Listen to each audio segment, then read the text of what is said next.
Hello friends, आज मैं आप लोग को भारत का भूगोल का प्रश्न बताने वाली हूँ जो इन एग्ज़ाम के लिए बहुत ही ज़्यादा इम्पोर्टेंट है।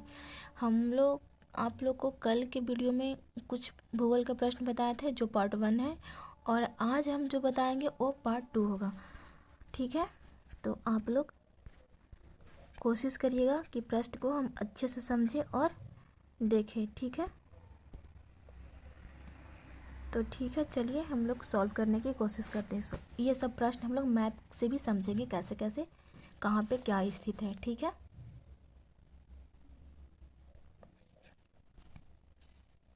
चलिए तो शुरू करते हैं। दो नदियों के बीच उपजाऊ भूमि को क्या कहते हैं? दोआब। दो नदी, पहला नदी एक ये है और दूसरा नदी ये है। ठीक है, और ये नदी तो थोड़ा चौड़ा ऐसा रहेगा। जब नदी में बाढ़ आता है तो अपने साथ बहुत सारा, मतलब उसको ह्यूमस कहिए या कुछ कहिए, लेके आता है। और लेके आएगा तो जब बाढ़ नदी में आएगा तो पूरा चौड़ा आएगा और पानी इधर इधर भी फैलेगा। अब ये नदी से आएगा तो इधर इधर भी फैलेगा, इधर इधर भी फैलेगा, और इसके बाद फिर अपना जो मेन नदी का रूप है वो उसमें धारण कर लेगा, बहते रहेगा। तो यही जो बीच का क्षेत्र है उसी को बोलते हैं दोआब। ठीक है,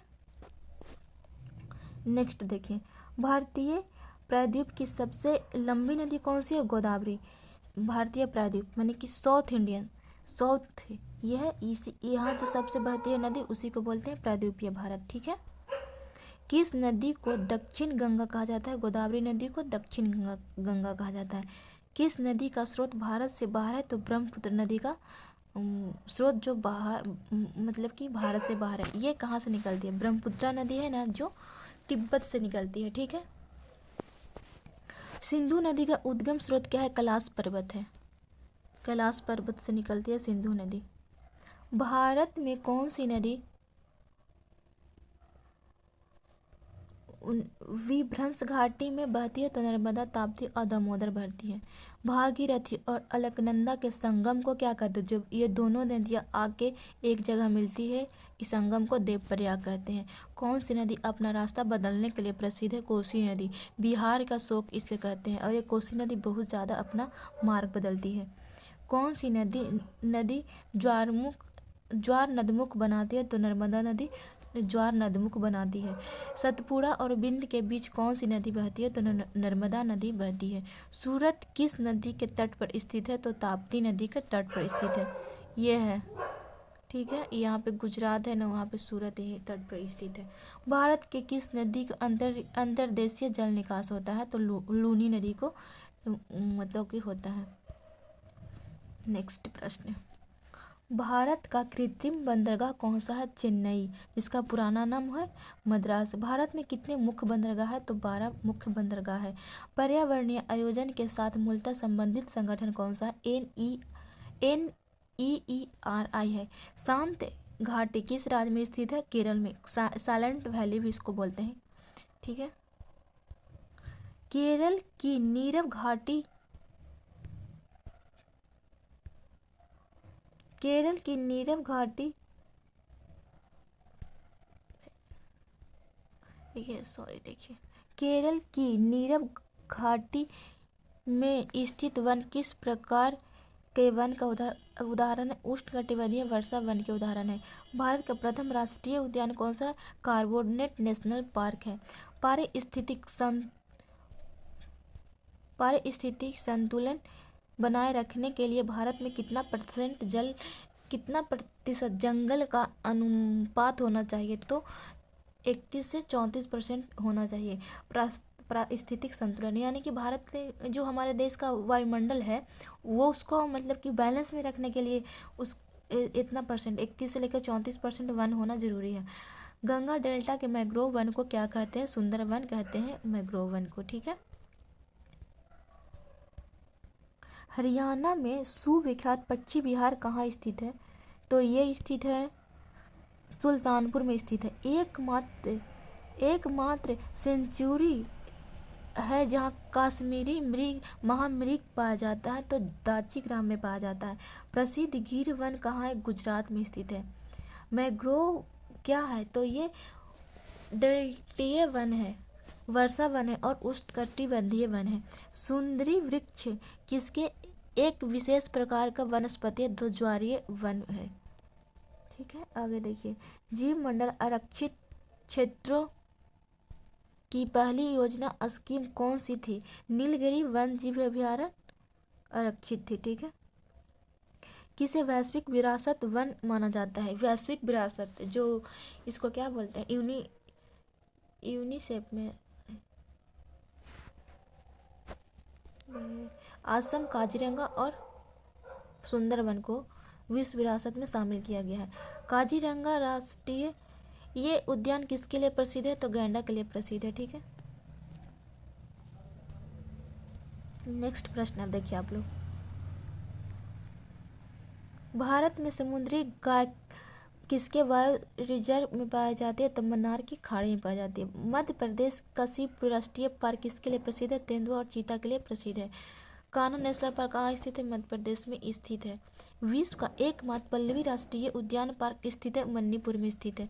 विश्व का एकमात्र तैरता हुआ राष्ट्रीय उद्यान केबुल लामजोवा कहाँ पर स्थित है? तो ये भी मणिपुर में स्थित है। ये सब बिहार पुलिस एग्जाम में खासकर आप लोग को ज़्यादा देखने को मिलेगा। ठीक है, एकदम ध्यान से देखिएगा, चाहे आप प्रीवियस पेपर भी देखिएगा तो ऐसा प्रश्न आप लोग को देखने को मिलेगा। भारत में वर्षा वन पाया जाता है। उत्तरी पूर्वी हिमालय में पाया जाता है, उत्तर पूर्वी हिमालय में पाया जाता है और पश्चिमी घाट में, ये दोनों स्थान पर वर्षा वन ज़्यादा पाए जाते हैं। मृदुमलय वन प्राणी सेंचुरी किस राज्य में स्थित है? तो कर्नाटक में, तमिलनाडु और केरल में स्थित है। भारत में प्रथम जैव मंडल रिजर्व की स्थापना कहाँ हुई है? तो नीलगिरी में हुई है जैव मंडल रिजर्व की स्थापना। भारत में कितने पारिस्थितिक हॉट स्पॉट है? तो 4 टोटल हैं। ठीक है, भारत में टोटल 4 हैं।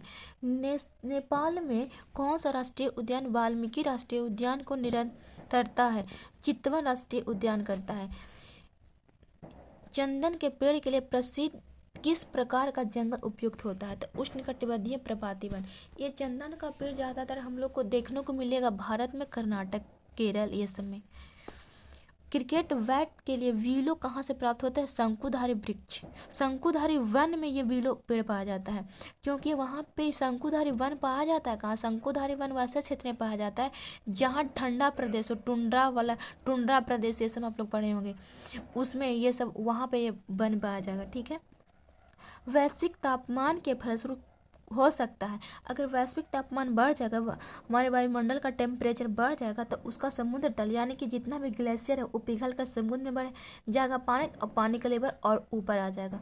अब फसल के स्वरूप में परिवर्तन, फसल का मौसम जिस मौसम फसल होना चाहिए वो न हो पाएगा। और तट रेखा, समुद्र का अगर पानी बढ़ेगा तो तट रेखा को तोड़ते हुए अंदर की ओर पानी प्रवेश करेगा, तो वो तट रेखा में परिवर्तन हो जाएगा। ठीक है, चिपको आंदोलन किससे संबंधित है? तो वन संरक्षण से संबंधित है चिपको आंदोलन। ये सुंदरलाल बहुगुणा ने चलाए थे। ठीक है, झूम कृषि अभी भी कहाँ प्रचलित है? तो मिजोरम, नागालैंड और मणिपुर में प्रचलित है अभी भी ये सब कृषि। भारत में किस जाति के गेहूं की खेती जारी है? तो ब्रेड गेहूं की। अंतर्वर्ती फसल है प्रतिस्थापित फसल, जो तब तक रोपी जाती है जब नियमित फसलें उगने में असफल हो। ठीक है, रबी फसल के मौसम में कौन सी फसल समूह उगाया जाता है? तो गेहूं, तिलहन और दलहन की फसलें, और तिलहन की और गेहूं, ये सब रबी फसल का समूह है। पठार की स्थलाकृति आदर्श है खनन के लिए। जो पठार का एरिया है वो एक बंजर भूमि है। आप लोगों को पिछले वीडियो में ये सब बताया, पठार क्या है और पहाड़ कहाँ पे है, इसका सिंबल क्या होता है, नदी का पहचानने के लिए क्या तरीका होता है, जहाँ पे ज़्यादा ग्रीन है उसको उस एरिया में क्या होता है, जहाँ पर ज़्यादा रेड टाइप से है वहाँ पे क्या ज़्यादा होता है, ये सब हम आप लोगों को पिछले वीडियो में बताए हैं। ठीक है, भारत में किसका सबसे बड़ा उत्पादक देश है? तो कपास का, चाय का, तांबा का और अबरा का, ये सब ज़्यादातर भारत में उगते हैं। वाणिज्यिक स्तर पर रबड़ का उत्पादन भारत के किस राज्य में होता है? तो वाणिज्य के स्तर पर भारत में केरल, तमिलनाडु और कर्नाटक में होता है। बागान कृषि पैदा करती है तो खाद्येतर फसलें पैदा करती है। भारत में फसलों के सकल क्षेत्रफल में खाद्यान्नों का क्षेत्रफल कितना है? 60 से 70% है। जूट उत्पादन में सबसे प्रचुर प्रदेश कौन सा है? पश्चिम बंगाल प्रचुर प्रदेश है।